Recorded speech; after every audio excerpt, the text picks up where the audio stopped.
Hey folks, Gary Dean here with Sentiment Timing. This is our technical video report for Thursday, March 19th, 2026.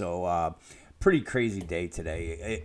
It was weird. I kind of saw the writing on the wall that the Bulls are going to at least cause some kind of squeeze today. And I think this may carry over into tomorrow, meaning that we may see volatility in the morning and then a bull rush towards the midday or something like that. But we saw IWM it gap down. This is again just through the eyes of the matrix, and I'm not even selling it. I'm just showing you where we had this right here. You saw our liquidity. So these it's your bots, your high frequency trading. They're moving ahead of this market right now. So they're here. You can see it, and they're on the buy. And once we came down here, they accelerated the buy. So they gobbled all these shares right here, started moving it up, and every time we came, you'd see them spark it. They'd spike it right back up, and they just held here. And then this was the squeeze.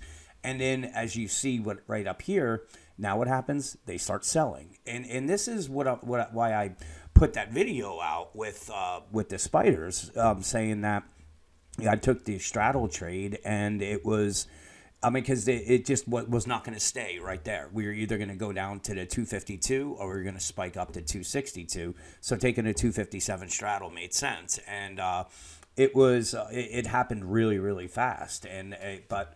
The first target I had was 255, and if you guys missed the video, go look at it. It was pretty amazing what it did, but I'll show you on it what all happened. But the IWM that actually closed green today. I think it was the only index that closed green. But in any case, this was bubbling to shoot higher. It just when you see the Dow down 400 and the S&P down 50, it's hard to think that the small caps are going to run the other way, but. In any case, so we have this spike up.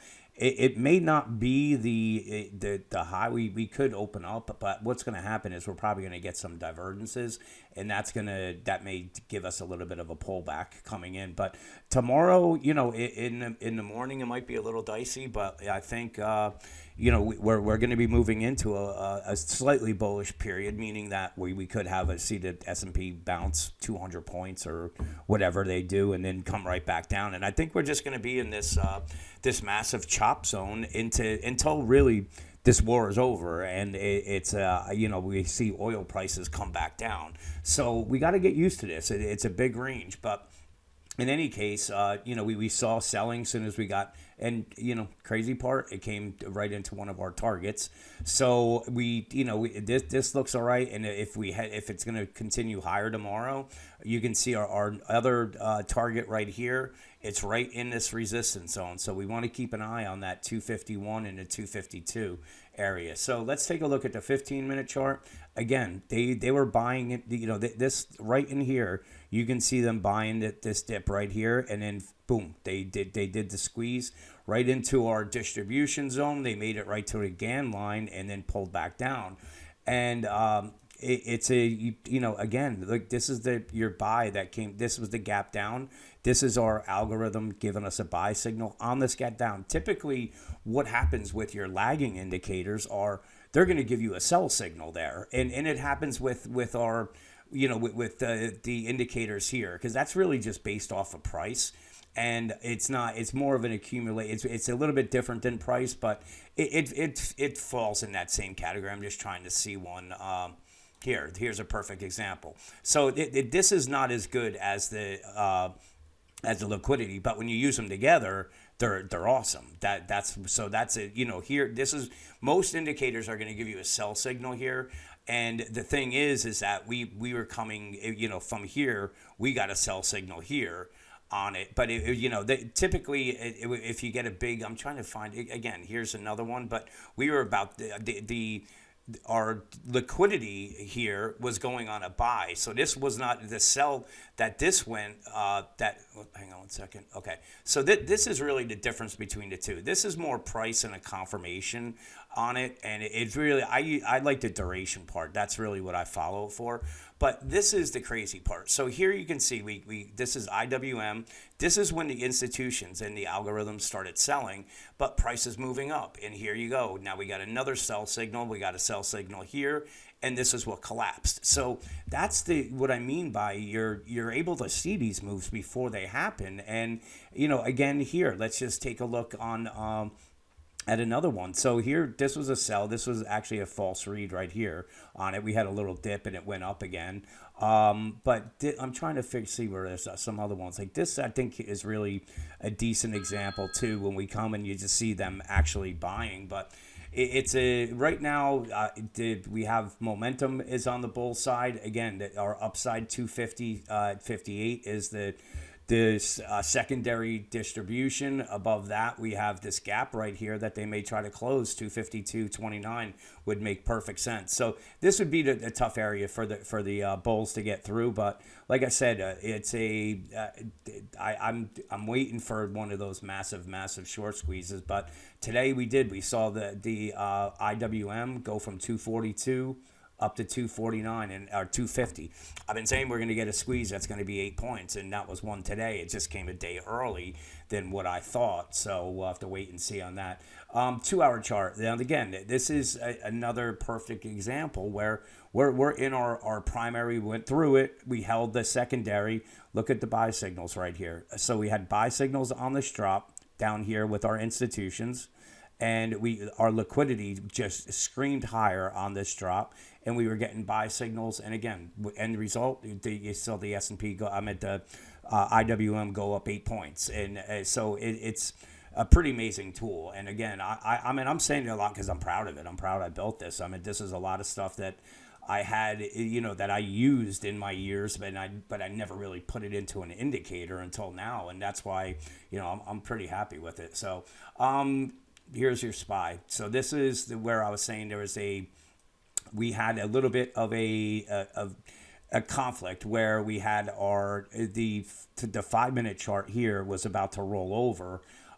We didn't really have any buy or sell signal, so we were just going flat. So that was the reason why I said, and actually we were right over here. So it was a matter of we're either going to come down, take these lows out, and go to target 1 down to 252, or we were going to come close this gap. And that's why I like that 257 straddle. So it ended up that obviously they took the upside on it, ran right into resistance. We didn't get an end of day margin call, but still they worked out fantastic with that straddle on it. But any case, you can see we have our duration is about to tip over. We had this volume spike. They started selling up here, and we got a sell signal too. So that's a 5-minute chart, so that could change. But taking a look at this is funny, this is what I put in the thing.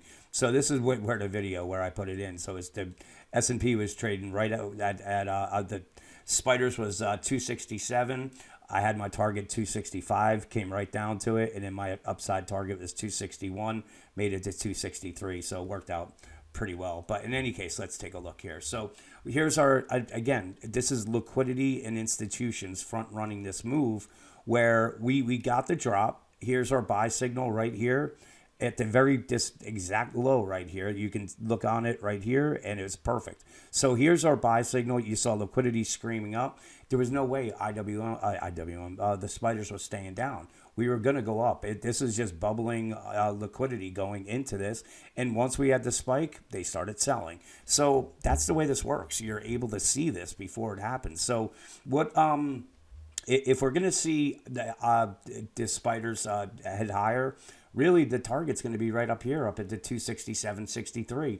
If they pull back, I really believe they're going to have to hold this 258.57. Otherwise, we're coming down and testing these lows. But I still think that if we come down towards the end of the day, I think by Monday or Tuesday, as long as we don't get any huge geopolitical, bad news, I think we're ready for a pretty good bounce. And again, I'm gonna go to the 4-hour chart, and we got a buy signal right here.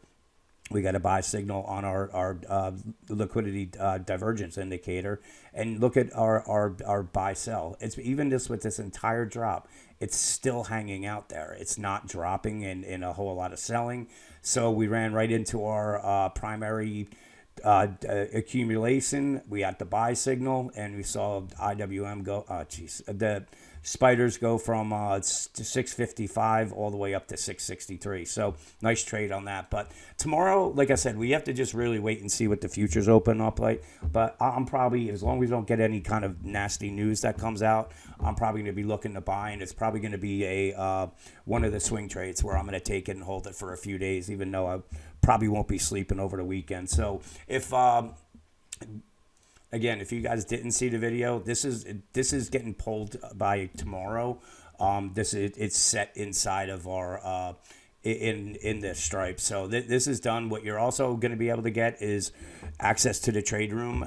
It's not a forever, but it's going to be for a little while on it, and you're going to watch the matrix, watch us trade off of it, and we lowered it by $100, made it a little bit more affordable, but we're still really looking to go back to the $4.99 because there's a lot of really good indicators in there. So again, it's one day. If you guys are interested, do it. Whoever for the room, we're only taking the first 10 people that sign up. I think we've already had 6. So if you're interested, jump on this and join it, and let's make some money together. So with that, have a great night, and I'll talk to you guys in the morning.